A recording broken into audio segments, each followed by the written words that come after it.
Hello friends, आज हम फिर से एक नया टॉपिक लेके आए हैं। महत्वपूर्ण शिक्षण विधियाँ, डिफरेंट मेथड ऑफ टीचिंग। आज हम देखेंगे कि किस तरह से कौन कौन सी विधियाँ हैं जो हम टीचिंग में अप्लाई करते हैं।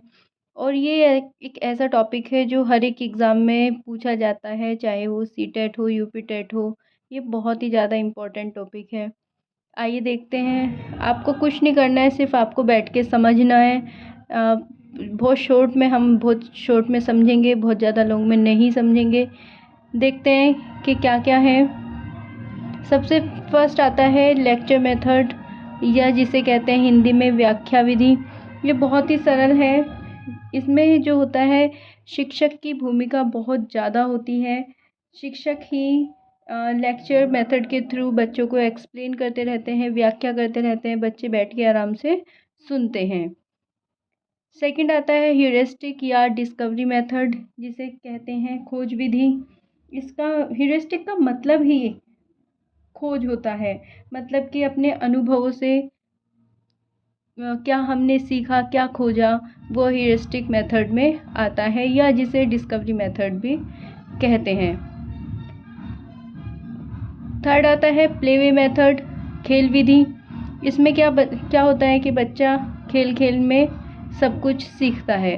उसे कुछ भी कॉपी पेन कुछ नहीं दिया जाता, बच्चे को केवल खेल द्वारा ही सब कुछ समझाया जाता है, और इसी को कहा जाता है खेल विधि। इसमें बच्चा करके सीखता है। ये पूरी तरीके से बाल केंद्रित विधि है। इस विधि में छात्रों को अधिक से अधिक स्वतंत्रता प्रदान की जाती है, और जो खेलना इसमें एक महत्वपूर्ण कारक होता है। सीखने की यह एक प्राकृतिक विधि है, और ये छात्रों को बहुत ही ज़्यादा खुशी देती है। तो आई होप कि आपको समझ आया होगा। नेक्स्ट आती है लर्निंग बाय डूइंग, स्वयं करके सीखना। ये भी बाल केंद्रित होती है, बिल्कुल चाइल्ड सेंटर्ड मेथड है ये। इसमें भी बच्चा स्वयं करके ही सीखता है। ये दिया गया था जॉन डीवी द्वारा।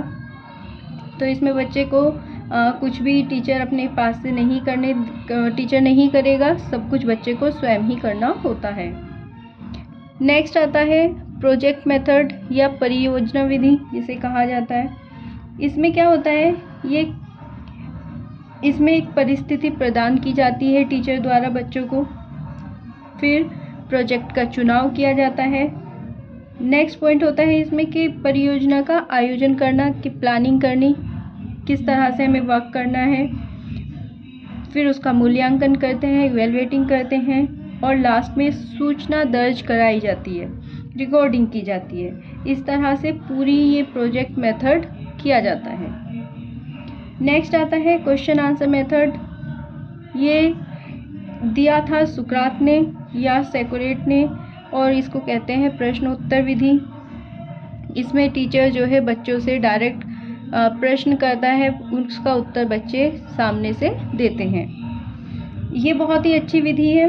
इसमें सारे बच्चे अपना ध्यान लगाते हैं, माइंड एकदम डेवलप होता है इस विधि से। सब बच्चे अपनी तरीके से सोचते हैं, प्रश्न उत्तर करते हैं, टीचर से प्रश्न पूछते हैं, टीचर बच्चों से प्रश्न पूछते हैं। नेक्स्ट आता है डाल्टन मेथड या डाल्टन विधि। इसमें क्या होता है, एक टीचर छात्रों को कुछ निर्धारित कार्य या असाइनमेंट दे देता है, फिर उसमें विद्यार्थी को कुछ समय में उसे पूरा करना होता है, जिससे बच्चे उसमें सोच विचार करके अपना असाइनमेंट पूरा करते हैं। और इस योजना में बालक एक समझौता किया जाता है, अर्थ निश्चित समय में निश्चित काम का ठेका दिया जाता है, और उसे पूरा किया जाता है। इस दौरान बालकों को पूर्ण तरह स्वतंत्रता दी जाती है, और सारी सुविधाएं भी प्रदान की जाती हैं। तो ये बहुत ही अच्छा मेथड है बच्चों को सिखाने का। नेक्स्ट आता है टीम टीचिंग मेथड या दल शिक्षण विधि।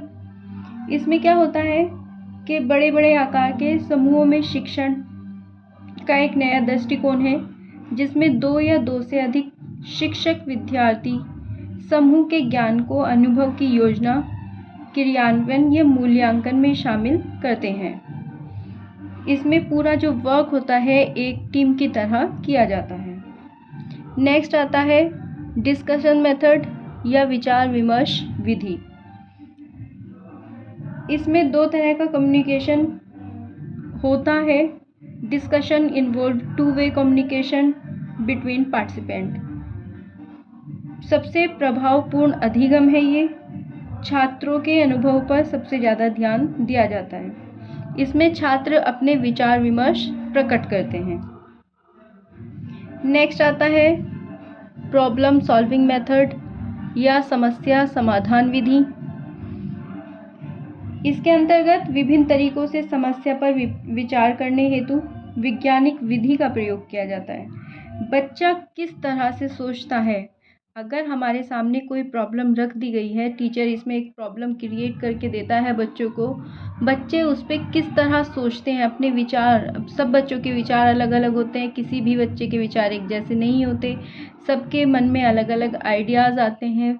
तो ये बच्चा जो है एक वैज्ञानिक विधि के द्वारा जो प्रॉब्लम है उसे सॉल्व करता है। नेक्स्ट आता है एनालिसिस मेथड, विश्लेषण विधि। इसमें क्या होता है कि इसमें मल्टीपल थिंकिंग को ज़्यादा समझा जाता है। नेक्स्ट आता है डायरेक्ट मेथड या प्रत्यक्ष विधि। ये विधि क्या होती है? ये विधि छोटे बच्चों के लिए महत्वपूर्ण है जो प्राथमिक कक्षाओं में होते हैं। इस विधि में वार्तालाप के माध्यम से अधिक सीखने पर बल दिया जाता है। इसमें बच्चे प्राकृतिक रूप से सीख सकेंगे। इस विधि में बालक की मातृभाषा ही होती है, उन्हें दूसरी भाषा का ज्ञान नहीं कराया जाता।